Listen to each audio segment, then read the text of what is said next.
Hello. On the 12th of January, The Guardian reported that 2020 was the deadliest year in England and Wales, with over 608,000 deaths.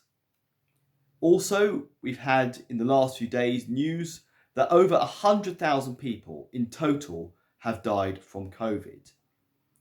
These kind of stories coming from the corporate controlled media have a real spin on them. They are being used to suggest we need longer and tougher lockdowns, more restrictions to save lives, and that the reason for these deaths, the reason why they were as high as they were, is because we didn't do enough. That is what a lot of the people in the corporate controlled media are asking that question. They're blaming Boris, saying that he has perhaps not done enough, that he's responsible for them. Well, we need to unspin this because there's a huge amount of deductive reasoning going on here. So first of all, with this article in The Guardian about the 608,000 deaths, let's have a look at the Office for National Statistics.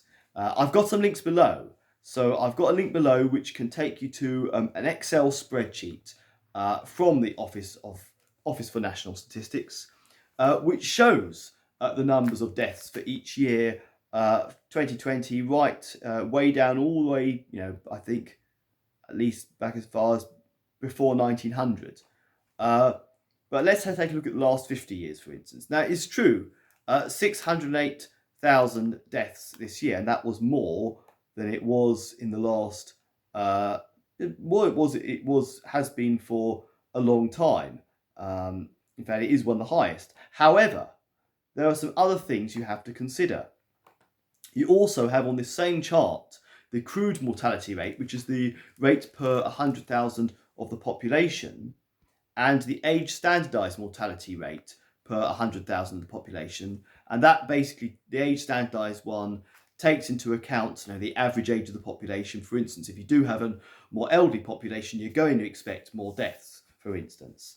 But if you look at those two figures, the crude mortality rate and the age standardised mortality rate, you actually find, the crude mortality rate, for instance, is 1,016.2 per 100,000 population, which is more than it has been in the last 10 years or so. But if you go back to the early 2000s and the 1990s, 80s and the 70s, you find the crude mortality rate of those years was higher than 2020.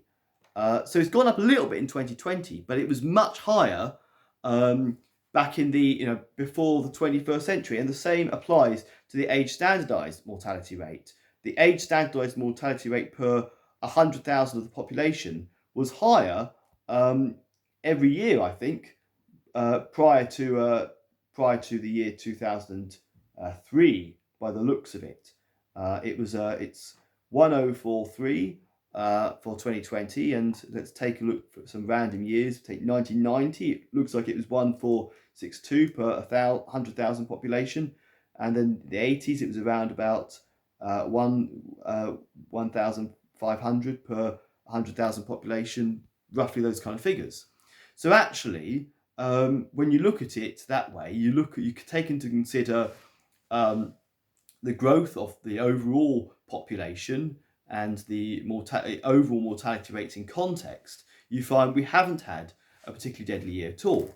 Now, it has gone up slightly from recent years, and I think there's a good reason for that, which I suggest is the fact it's because of the government's policy, because of all these blanket do not resuscitate orders being put on care home residents, so they haven't had the care, so there's been a lot of deaths there, particularly during the first lockdown, and also all those people who have had their regular health treatments, such as cancer treatments and others, postponed because of the lockdown and because of the policies of the government. That's why some have died. And also you've got to consider all the suicides. So it's understandable why the total number of deaths is higher this year than it has been in recent years. But that's certainly not because we didn't have a hard enough lockdown. It is the lockdown and the policies of the government that have caused many of these deaths. But nevertheless, looking at the context of these deaths, this is certainly not the deadliest year ever, and the crude mortality rate and the age standardised mortality rate were higher in just about every year prior to the 21st century than they were in 2020. So let's also go to this news about 100,000 total COVID deaths. Well, again, when before have we kind of merged two flu seasons without resetting it? Again, we have to think about the context. And I want to direct you to an article from the Off Guardian website, not The Guardian, but this is a very good resource for COVID truth. This is dating back in June, so it's a little while back, but the report says that over 95% of UK COVID-19 deaths had pre-existing conditions. And again, on this article, linked below, you can go and you can go and download a spreadsheet of NHS data, which shows, and the figures might be slightly different now, but it shows that the numbers of people under 60 who died of COVID, supposedly of COVID, with no underlying health conditions, is in the hundreds. It may be a little bit more than, maybe gone up a bit since that spreadsheet was produced, but I believe the last figure I heard is 388. So that is not a huge number of deaths. And also you've got to look at, when you say, are these people who supposedly have COVID deaths, are they actually dying of COVID or dying with it? Because we can also go to this Office for National Statistics guidance for doctors completing medical certificates of cause of death in England and Wales, again linked below. And I want to quote you something from this guide. It says, medical practitioners are required to certify causes of death to the best of their knowledge and belief. Without diagnostic proof, if appropriate and to avoid delay, medical practitioners can circle 2 in the MCCD or tick box B on the reverse of the MCCD ante-mortem investigations. For example, if before death the patient had symptoms typical of COVID-19 infection, but the test result had not been received, it would be satisfactory to give COVID-19 as the cause of death, tick box B, and then share test result when it becomes available. In these circumstances of there being no swab, it is satisfactory to apply clinical judgment. So they are putting people down as dying of COVID when they haven't even tested positive. And even when you look at the BBC News, in the small print, when it talks about the numbers of COVID deaths, it says these are all cases that tested positive in the last 20 days. So there's a massive amount of fraud going on, and people regularly are dying of, the vast majority of these 100,000 COVID deaths are elderly people, the average age being 82, and they're dying of regular illnesses they would have died anyway. So the bottom line is, of all these 100,000 COVID deaths, these are not 100,000 people that would have otherwise survived. This is not a mass of young to middle-aged healthy people that would otherwise be alive and well right now. These are people who are elderly, who would have died anyway. They died mostly of regular causes. They either tested positive or they had some flu-like symptoms, and they were fraudulently put down as a COVID death. This is happening in the UK. This is also happening in America. Dr. Scott Jensen has exposed how the CDC has been doing the same sort of thing.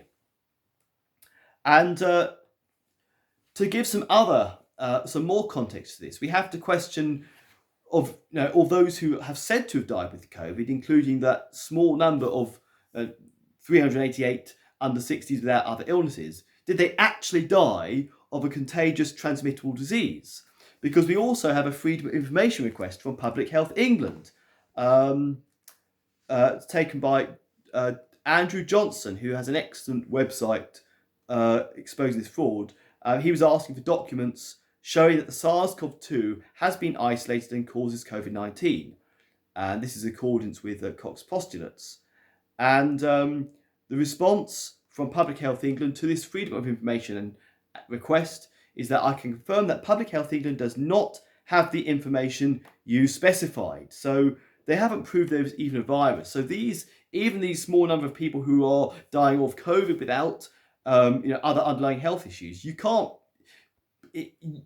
prove that they're being died of a transmittable disease. I can't comment on them, but it's probably just a rare occurrence of a healthy person dying of regular flu, or there could be all kinds of fraud. But again, there's all kinds of questions to answer here. Here's another article from LifeSite News about asymptomatic transmission, because this whole COVID and lockdown policy is all based on this idea that it's healthy people who are passing on this virus to the more vulnerable who are dying of it. Well, here's a bit about a study in Wuhan. Only 300 asymptomatic cases in a study of nearly 10 million were discovered, and none of them tested positive for COVID-19. So this study in Wuhan basically shows, it says a study of almost 10 million people in Wuhan, China, found asymptomatic spread did not occur at all, thus undermining the need for lockdowns, which are built on the premise of the virus being unwittingly spread by infectious asymptomatic people.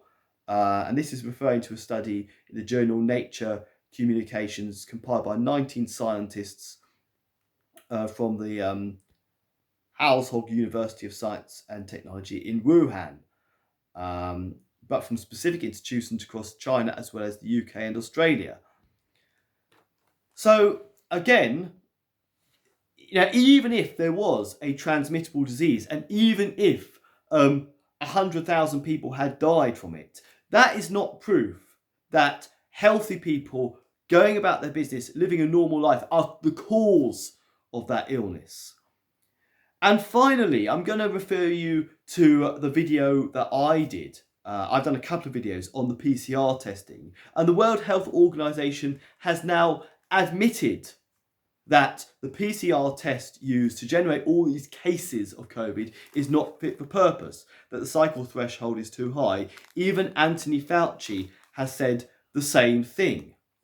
So when you see these headlines that XXX number of people died, we've had the deadliest year on record, which is all being presented in such a way to justify the government imposing more lockdowns and to soften up the public to more and more tyranny, you've got to look at the news behind the news. This is spin, this is propaganda, this is applied behavioural psychology, this is the stuff that is being orchestrated by the behavioural insights team. This is not genuine news. You need to look at the news behind the news. What is the context of these deaths and these statistics? And when you look into that, you see there is no public health emergency of any sort. Thank you.